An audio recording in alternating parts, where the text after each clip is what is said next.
President Franklin D. Roosevelt died suddenly from a cerebral hemorrhage on April 12, 1945, in the closing month of the European War. His little-known vice president, Harry S. Truman, was abruptly thrust into the presidency. A mere 13 days later, Truman was informed of the biggest and best-kept secret in America, the existence of the atomic bomb. As the spring and summer progressed, Truman learned more about the project and adjusted to his new role in international politics. While at the Potsdam Conference in July of 1945 with Soviet Premier Joseph Stalin and British Prime Minister Winston Churchill, Truman received notice that an atomic bomb had been successfully detonated in the New Mexican desert. Truman was then faced with the decision of what to do with the atomic bomb. A need to continue Roosevelt's policies and the immense momentum of the Manhattan Project tragically prevented Truman from having a real choice on whether or not to drop the atomic bomb. Nevertheless, its use triumphantly ended the war in the Pacific quickly, saving lives and sending a strong message to the Soviet Union that the United States was the world's strongest power.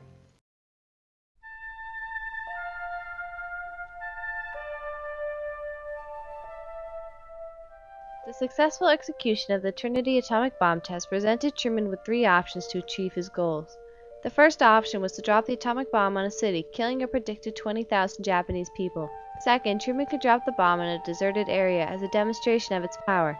The final option was to not use the bomb and proceed ahead with plans for a full invasion of the Japanese homeland.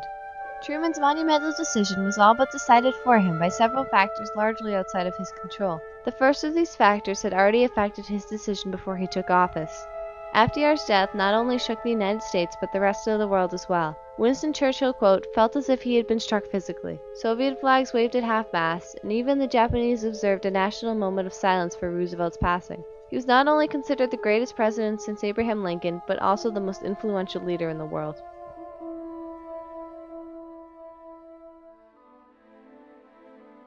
Vice President Harry S. Truman, a little-known politician from Missouri, was swiftly inaugurated and was faced with the impossible task of replacing a national icon. Right after FDR's death, Truman told one of his friends that there have been few men in all history the equal of the man into whose shoes I am stepping. I pray to God I can measure up to the task. The problem of filling FDR's shoes was made all the more difficult by Truman's own lack of a reputation. For many, it was not a matter of if Truman could run the country, but who he was. At the time of his inauguration, very few Americans knew anything about Truman. Those that did know a little about him were unimpressed. Truman's humble beginnings as a poor Missouri farm boy with no college education left people doubting his ability to run the world's most powerful nation. This combination of anonymity and lack of political clout made it difficult for him to pioneer new ideas and left him obligated to follow Roosevelt's policies. With great humility, I call upon all Americans to help me keep our nation united in defense of those ideals which have been so eloquently proclaimed by Franklin Roosevelt. Truman's lack of experience and unknown status led him to rely heavily on the advice of a few trusted advisors and the legacy of his predecessor. James Burns, the Secretary of State, Henry Stimson, the Secretary of War, and the policies of the late FDR greatly shaped Truman's view of atomic energy and his atomic policy. When Truman entered the White House, he was determined to stick to the policies of his predecessor. He kept many of Roosevelt's advisors in cabinet, telling advisor Henry Hopkins that he was, quote, not going to fire anybody. There's a war going on, and I'm going to stick to the same outfit. Stimson, a longtime member of Roosevelt's cabinet, was the man who originally briefed Truman on the Manhattan Project, and was key in helping Truman understand and carry on Roosevelt's atomic policy. Burns and FDR were longtime friends, and when Burns was appointed Secretary of State, he possessed solid control over foreign policy of the United States. As they had been with FDR, both Stimson and Burns became key advisors to Truman, and both men shared the opinion that the atomic bomb should be used in combat, a view they impressed upon Truman. Stimson formed the interim committee to advise Truman on his decision whether to drop the atomic bomb, and both he and Burns served on the committee. That committee concluded that, quote, the bomb should be used against Japan as soon as possible, and that it should be used without warning. Truman's relatively unknown status in comparison to FDR led him to rely heavily on the advice of the interim committee and his advisors. In addition to managing his advisors, Truman also had to contend with the Manhattan Project. The project's immense momentum put Truman in a situation where it would be very difficult not to follow through with the use of the bomb. When Truman was sworn into the presidency in early April 1945, the Manhattan Project was in full swing. By then, over $2 billion a year was being poured into the program, which was nearing completion. The scientists and political advisors to the project, as well as military commanders, never questioned its use, a fact cemented by the policies of the Roosevelt administration. Truman believed that not using the bomb would have derailed a multi-billion-dollar project, and he did not want to have to justify the large cost of the project if it was never used. Furthermore, such an act would be at the cost of many more American lives. Much remains to be done. The victory won in the West must now be won in the East.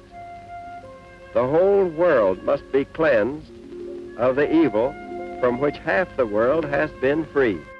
In the spring of 1945, the war in Europe was all but over. The Germans were beaten, and VE Day was imminent.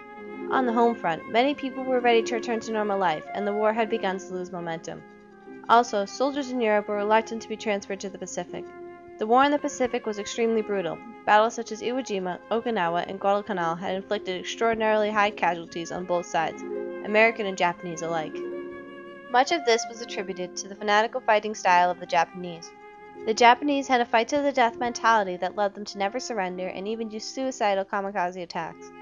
For example, in the battle for Iwo Jima, 22,000 Japanese troops went into the battle, but only 1,000 survived, a mortality rate of 95%. Also, stories of the Japanese viciousness towards POWs were widespread. The Japanese were known for their horrific treatment of prisoners. POWs were denied even minimal care and often considered subhuman. President Truman's main goal was to save American lives and shorten the war in the Pacific. An invasion of Japan was expected to be incredibly deadly. Estimates put the number of American casualties from an invasion around 750,000, something that Truman hoped to avoid. In a letter to his wife shortly after he gave the order to drop the bomb, Truman said that, "We'll end the war a year sooner now, and think of all the kids who won't be killed." There was a general feeling in the Truman administration that American lives should not be risked unnecessarily, a feeling that only intensified as the war in Europe wound down. Truman also felt pressured to make the U.S. appear strong to the Soviet Union. Even as World War II was coming to a close, the Cold War was just beginning, and U.S.-Soviet relations influenced Truman's atomic policy. By 1945, the alliance between the U.S. and the Soviet Union was uneasy, and the relationship between the two emerging superpowers was marked by mutual mistrust. The atomic bomb's usefulness in dealing with the Soviet Union post-war negotiations was a major factor to Truman and his advisors. The Truman administration wanted concessions from the Soviet Union and the decrease of its sphere of influence, something that would be much easier to achieve if the Soviet Union feared America and the atomic bomb. Pressure from his advisors, the sheer momentum of the Manhattan Project, the estimated cost in human life of an invasion, and the tensions with the Soviet Union left Truman with no realistic alternative to dropping the atomic bomb. On July 25, 1945, he gave the order for the bomb's use against Japan, and on August 6th, an atomic bomb was dropped on the city of Hiroshima. An American airplane dropped one bomb on Hiroshima and destroyed its usefulness to the enemy. That bomb has more power than 20,000 tons of TNT. Tragically, this resulted in the deaths of an estimated 140,000 Japanese. It also began the atomic age, a time of escalating fears of nuclear Armageddon. However, it did bring a swift, triumphant end to the war in the Pacific for the U.S., without a costly invasion. It also put the U.S. ahead of the Soviets in the Cold War and the arms race that would follow World War II. Despite public elation at the end of the war, Truman agonized over his decision throughout the rest of his life. In his diaries, he referred to the bomb as the most terrible bomb in the history of the world. And though he seemed publicly confident in his decision to drop the bomb, he privately wondered whether he had ordered the fire of destruction that the Bible prophesied. Realistically, however, Truman cannot be blamed or lauded for the dropping of the bomb. In the words of Truman's foreign policy aide, George Elsley, Truman made no decision because there was no decision to be made. He could no more have stopped it than a train moving down a track. To tell the story of the atomic bomb is to tell the story of a tragic figure, forced into a decision that led to a great triumph for his nation.